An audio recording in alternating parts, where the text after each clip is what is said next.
왜 하나님은 독실한 기독교인을 패배하게 하셨을까? 기도도 열심히 하고 믿음도 강한데 왜 하나님은 때때로 기독교인을 패배하게 두실까요? 우리 생각으로는 하나님을 잘 믿으면 무조건 승리해야 할 것 같은데 현실은 그렇지 않죠.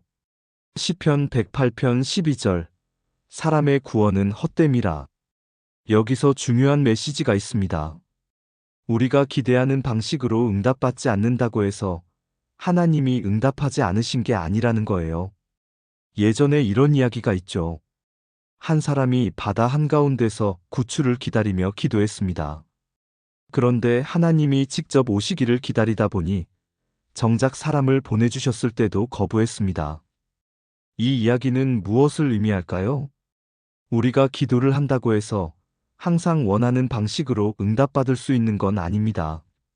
하나님이 주시는 응답을 바르게 이해하는 법, 그리고 제대로 기도하는 방법에 대해 지금부터 이야기해 보겠습니다.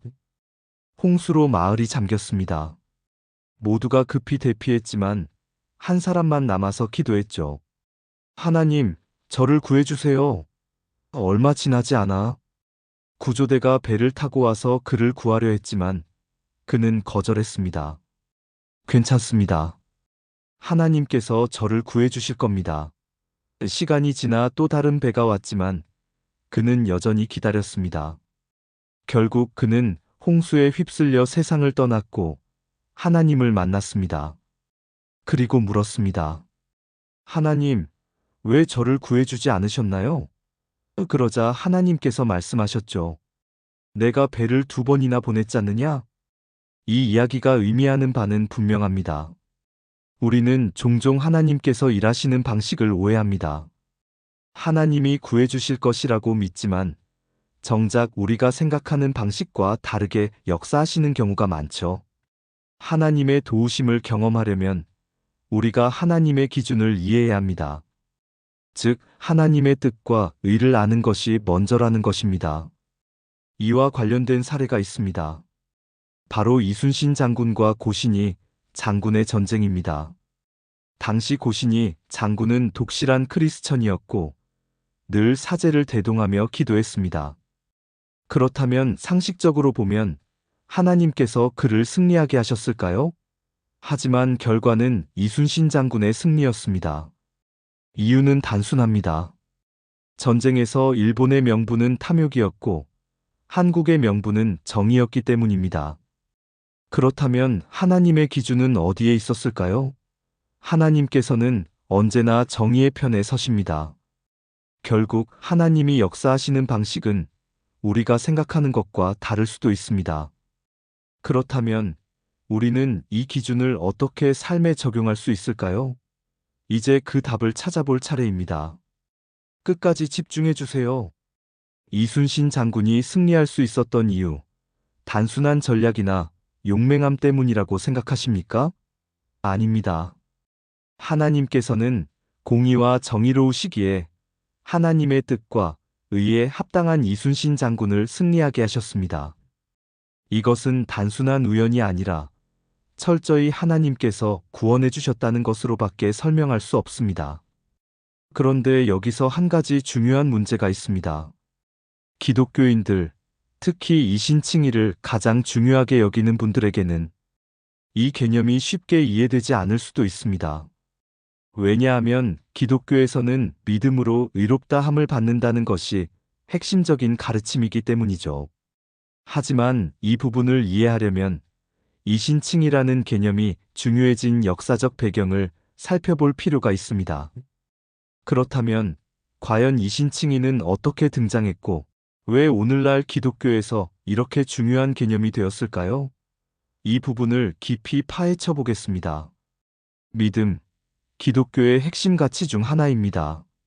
하지만 이것만이 전부는 아닙니다. 예수님의 가르침은 훨씬 더 깊고 넓어요. 그런데도 마르틴 루터 시대에는 특별히 믿음을 강조할 필요가 있었습니다. 왜냐하면 당시 종교인들이 부정부패에 빠져 있었고 그 근본적인 이유는 성경 말씀을 진실로 믿지 않았기 때문이에요. 여기서 중요한 포인트, 믿음이 없는 종교는 결국 형식만 남는다. 독일 신학대 박사 및 교수들의 연구를 보면 개신교의 태생과 뿌리를 이해하는 게 신앙의 본질을 찾는 데 큰 도움이 된다고 말합니다. 신앙이 단순한 전통이나 문화가 아니라 하나님의 뜻과 의, 그리고 속성을 깊이 이해하려는 노력에서 시작된다는 거죠. 그런데 문제는 지금도 많은 사람들이 신앙을 단순하게 바라본다는 겁니다. 하나님을 알고자 하는 노력보다는 표면적인 것들, 즉 세속적 축복과 육신의 만족만을 신앙의 전부라고 착각하는 경우가 많아요. 그렇다면 진짜 신앙의 본질은 무엇일까요? 하나님이 원하시는 믿음의 모습은 단순한 축복과 성공이 아니라면 우리는 어떤 방향으로 나아가야 할까요? 이제 그 해답을 찾아가 보겠습니다. 이거 정말 중요한 포인트입니다. 하나님의 구원과 인간이 생각하는 구원을 구분하는 게 쉽지 않은 이유가 있습니다. 바로 우리의 육신적이고 세속적인 관점이 그 차이를 흐려놓기 때문입니다. 하나님의 뜻과 의를 깊이 이해하려는 노력이 없는 사람들은 어떻게 하느냐? 자기 기준으로 하나님을 상상해버립니다. 마치 자신이 하나님을 정의할 수 있는 것처럼 하나님은 이럴 거야 하고 멋대로 판단하는 거죠. 하지만 이게 정말 위험한 생각입니다. 하나님의 뜻과 의를 제대로 알기 위해서는 절대로 내 생각대로 단정 지으면 안 됩니다. 대신 항상 하나님께 묻고 기도로 뜻을 구해야 합니다. 쉽게 말해 하나님을 가르치려 들 게 아니라 하나님께 배우려는 태도가 필요하다는 거죠. 이런 태도의 대표적인 인물이 바로 다윗입니다. 다윗은 중요한 선택을 할 때마다 늘 하나님께 묻고 간구했습니다. 자기 생각이 아니라 하나님의 뜻을 먼저 찾았던 사람이죠. 그리고 그 결과 하나님께서 함께 하심으로 인해 그의 삶 속에서 하나님의 섭리를 깊이 경험하게 됩니다. 하나님은 부귀영화를 주시기도 하지만 그분의 가장 중요한 가치 기준은 단순한 재물이 아닙니다. 하나님의 기준은 생명과 번성입니다.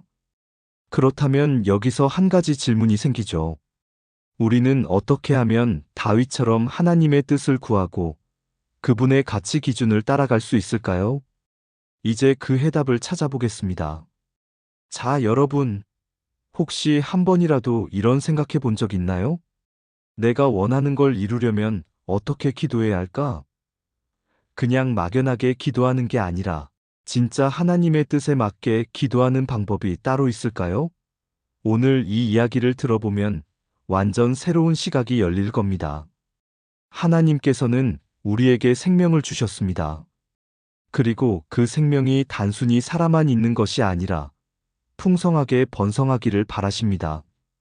그게 바로 하나님의 뜻이죠. 그렇다면 우리가 기도할 때도 이 하나님의 뜻에 맞춰야 하지 않을까요? 시편 108편 12절을 보면 우리에게 도우심을 주사 대적을 치게 하소서라는 말씀이 나옵니다.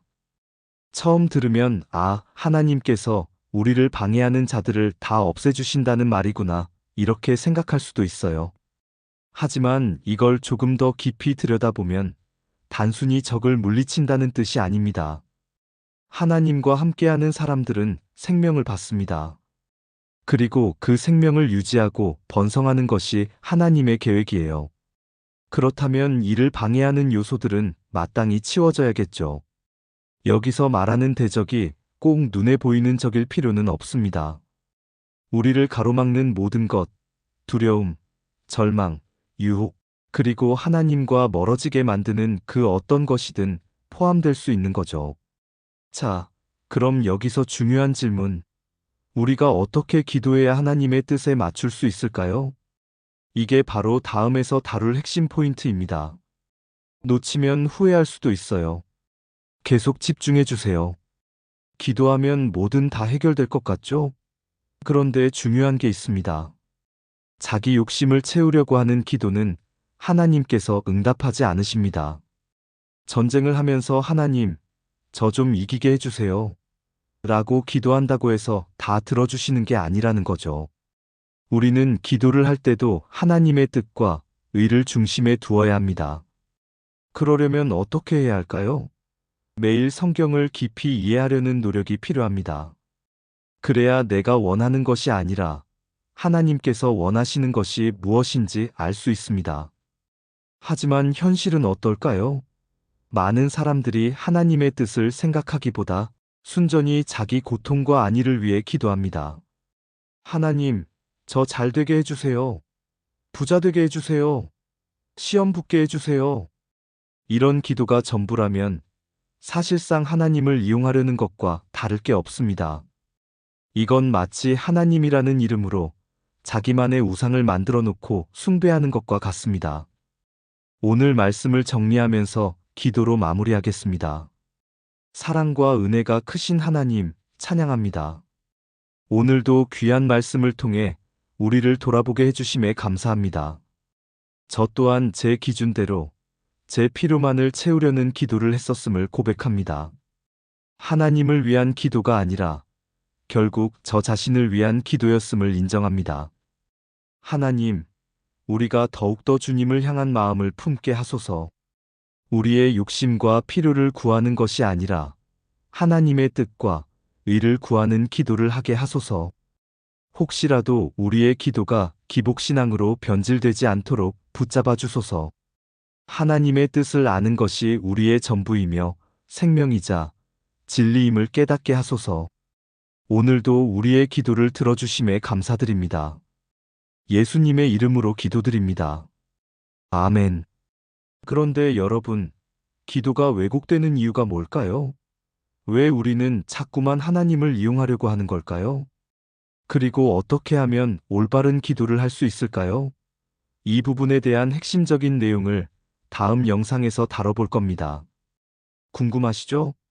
그렇다면 구독, 좋아요, 알람 설정까지 해두고 다음 영상에서 함께 이야기 나눠요.